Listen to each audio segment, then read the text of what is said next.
तो मेरे प्यारे भाइयों बहनों, कैसे हो? उम्मीद करता हूं कि आप लोग बहुत अच्छे होंगे और बहुत ही बेहतरीन तरीके से अपने बोर्ड एग्जाम की तैयारी को कर रहे होंगे। आज हम लोग इस वीडियो में क्या पढ़ेंगे? जी हाँ, आज हम लोग इस वीडियो में क्लास 11 हिस्ट्री के 1 to 10 most important VVI objective question को करेंगे, जो कि एग्जाम के पॉइंट ऑफ व्यू से मोस्ट इंपोर्टेंट है। ठीक है, सारे क्वेश्चन प्रीवियस ईयर क्वेश्चन है, पूछा गया प्रश्न है। ठीक है, तो चलिए बिना किसी देर को वीडियो को स्टार्ट करते हैं। चैनल पर नए हैं तो चैनल को प्लीज सब्सक्राइब जरूर कर देंगे। 12th क्लास में ताबड़तोड़ तैयारी करना चाहते हैं तो वीडियो आप लोगों को अच्छा लगेगा तो वीडियो को एक लाइक जरूर कर देना है। ठीक है, तो चलिए आज का पहला प्रश्न क्या पूछा है मित्रों, यहाँ पर देखो, मेसोपोटामिया की सभ्यता की लिपि क्या थी? जी हाँ, आज का पहला प्रश्न क्या है हम लोग का, जो मेसोपोटामिया की जो लिपि थी उन लोगों का क्या लिपि थी?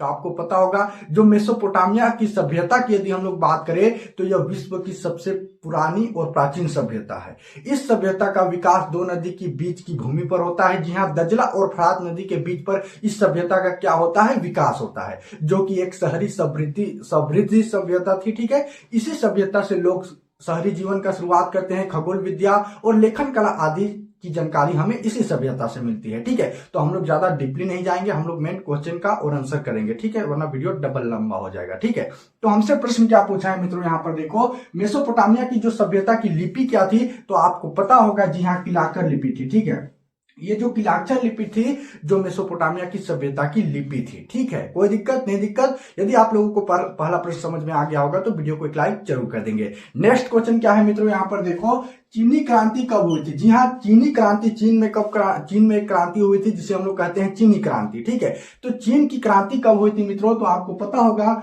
1911 ईस्वी में क्या हुई थी? चीन की क्रांति हुई थी। ठीक है, कोई दिक्कत नहीं दिक्कत। नेक्स्ट क्वेश्चन क्या है मित्रों, यहाँ पर देखो, दूरबीन का आविष्कार किसने किया? जी हाँ, दूरबीन का आप लोग देखते होंगे आजकल दूरबीन का प्रयोग बहुत ज्यादा किया जा रहा है। तो उस दूरबीन का आविष्कार एक्चुअल में किसने किया? तो आपको पता होगा, गैलीलियो ने क्या किया था? दूरबीन का आविष्कार किया था।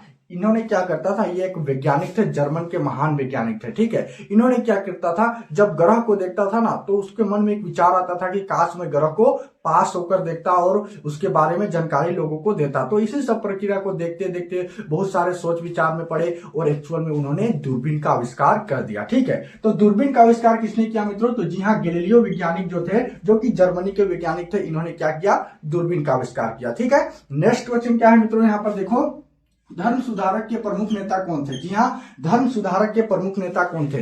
पहले क्या होता था, धर्म का बहुत ज्यादा परिवर्तन होता था, विरोध होता था। तो उन्हीं सब धर्म को बचाने के लिए एक नेता थे जिसे हम लोग कहते थे मार्टिन लूथर। इन्होंने समस्त धर्म, अपने धर्म के प्रति लोगों को जागरूक करता नेता और धर्म के विरुद्ध में ये क्या करता? आंदोलन करता। ठीक है, इसीलिए इसे धर्म के मतलब नेता कहा जाता है। ठीक है, ठीक है, धर्म सुधारक के प्रमुख नेता कौन है? तो मार्टिन लूथर है। ठीक है, कोई दिक्कत नहीं दिक्कत। नेक्स्ट क्वेश्चन क्या है, यहाँ पर देखो, पुनर्जागरण की शुरुआत किस देश से हुई? जी हाँ, पुनर्जागरण की शुरुआत किस देश से हुई? सबसे पहले समझिए कि पुनर्जागरण का अर्थ क्या होता है। पुनर्जागरण का मतलब होता है पुनः जागरूक होना। ठीक है, क्या हुआ, इटली में ना, जब लोगों की वहां की जो शासन व्यवस्था चल रही थी, जो सरकार लोगों के ऊपर बहुत ज्यादा अत्याचार कर रहा था, शोषण कर रहा था, तब उन लोगों को आखिरी में समझ आता है और पुनः जागरूक होते हैं, फिर स्वतंत्र रूप से वहां जीवन यापन करते हैं, आंदोलन करते हैं अपना हक और अधिकार के लिए। ठीक है, तो हमसे प्रश्न क्या पूछा है कि पुनर्जागरण की शुरुआत कहां से हुई? तो जी हाँ मित्रों, इटली देश से क्या हुआ? पुनर्जागरण की शुरुआत हुई। ठीक है, जो कि 5वीं सदी में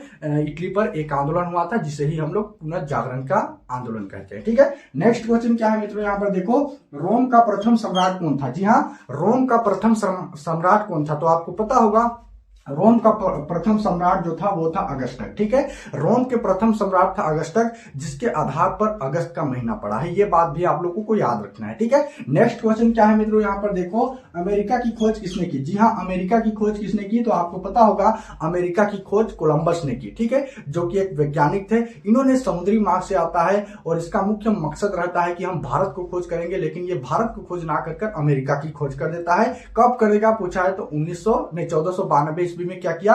इन्होंने अमेरिका की खोज की। ठीक है, क्रिस्टोफर कोलंबस ने। ठीक है, वीडियो आप लोगों को अच्छा लग रहा होगा तो वीडियो को प्लीज एक लाइक जरूर कर देंगे और 12th क्लास में ताबड़तोड़ तैयारी के लिए चैनल को सब्सक्राइब भी जरूर कर देना है। ठीक है, नेक्स्ट क्वेश्चन क्या है मित्रों, यहाँ पर देखो, चंगेज खान का बचपन का नाम क्या था? जी हाँ, चंगेज खान, जिसे दुनिया का मतलब विश्व के सबसे क्रूर शासक के नाम से जाना जाता है। इसका जब जन्म हुआ तो हाथ में रक्त लिए पैदा हुआ। ठीक है, इसका जन्म कब होता है?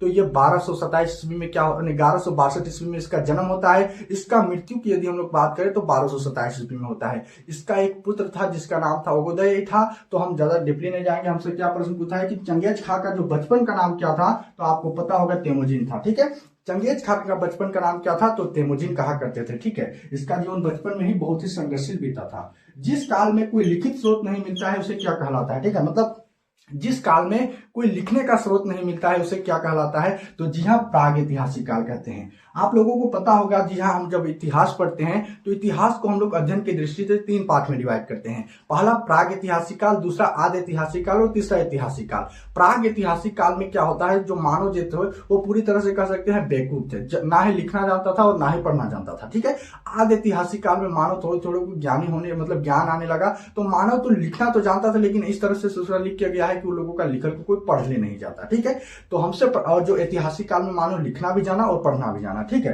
तो हमसे प्रश्न क्या पूछा है कि जिस काल में कोई लिखित स्रोत नहीं मिलता है उसे हम लोग क्या कहते हैं, प्रागैतिहासिक काल कहते हैं। ठीक है, कोई दिक्कत नहीं दिक्कत। नेक्स्ट क्वेश्चन क्या है मित्रों, यहाँ पर देखो, और लास्ट क्वेश्चन, औद्योगिक क्रांति किस देश से शुरू हुई। जी हाँ, औद्योगिक क्रांति किस देश से शुरू हुई, तो आपको पता होगा औद्योगिक क्रांति इंग्लैंड देश से क्या हुआ था, शुरू हुआ था। ठीक है, तो आई होप कि आप लोगों को सारे प्रश्न समझ में आ गया होगा। तो वीडियो को लाइक जरूर कर देंगे। चैनल पर नए हैं और 12th क्लास में ताबड़तोड़ तैयारी करना चाहते हैं तो चैनल को सब्सक्राइब जरूर कर देंगे। आज के लिए इतना ही, फिर मिलेंगे अगले वीडियो में। धन्यवाद।